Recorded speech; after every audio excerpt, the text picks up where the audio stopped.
I grew up in a minister's household. My father was a Presbyterian minister, and the first place I remember living was in Aberdeen, Maryland. Then we moved to Birmingham, Alabama, and then to Mississippi. I was a child of the North. I was born in 1935, and we were living in Bergenfield, New Jersey. My mother was playing the piano in the living room, so my dad could practice his solo for the church the next day, which was a Sunday. And I marched in, a fourth grader, and I announced, like I was at some official thing, I'm going to marry a man who sings like my father and plays the organ like my mother. And then I turned and walked out of the room. The day after my high school graduation, which was in '52, and we drove all night from West Tennessee to East Tennessee, pre-interstate highways, so that we could attend the commencement exercise at Maryville the next day. My uncle, my mother's brother, was receiving an honorary doctorate from the college, so we obviously wanted to attend.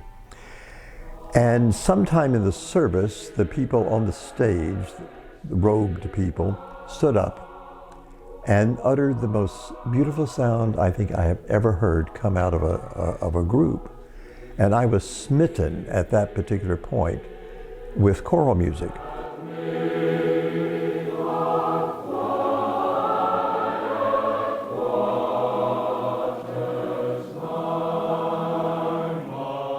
I was keen on being an orthodontist when I went to college, but music took over, and choir was the real reason it took over. Over the decades, I think I have written maybe 300 or 400 pieces of music, some for choir, some for solo, some for organ, some for instruments, learning a lot each time I wrote it. I would say it was the musical organization at the college plus the faculty that focused me into what turned out to be my life.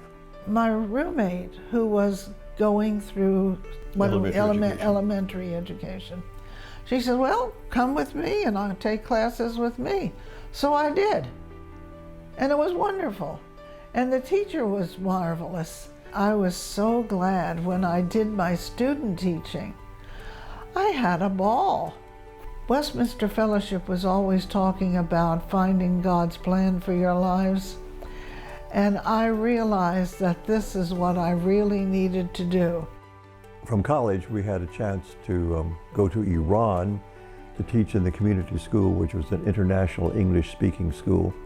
I taught some music there, but basically I was the 8th grade teacher. I knew Madlon was considering maybe a different teaching position than the one she had. So I just kind of jokingly said, why don't you come over to Iran and we'll teach together? Little did I know that my life would be changed with her arrival, and developed a 60-year-long relationship because we were married in Tehran. And we had lived several years in Nashville, and then I had a teaching job in Pennsylvania. And I was at the dissertation phase of my education. An offer came to go to Lebanon to teach at what was then called the Beirut College for Women, and I would be their choral person.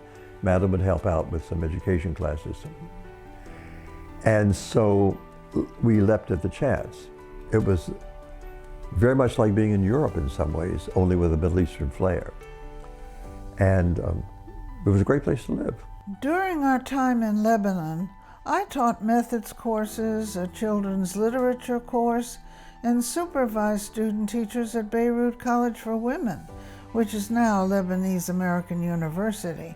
I had a chance to be the sabbatical replacement for a very good friend of mine who was teaching at what was then called Shenandoah College and Conservatory of Music.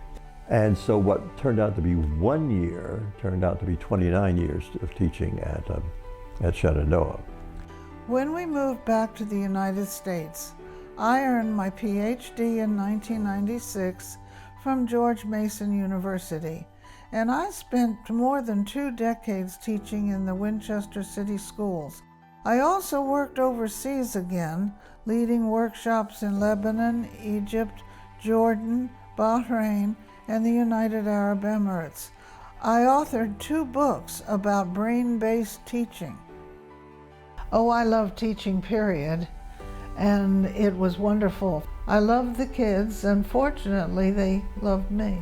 We got there in 1973, and then, of course, when we hit 2000, we were retired.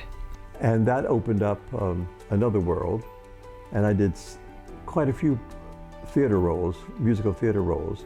So that was a great addition to my life, is to be able to be, quote, an actor. We are so grateful to Maryville College for the opportunity to meet each other and being the wonderful adventure of our life together.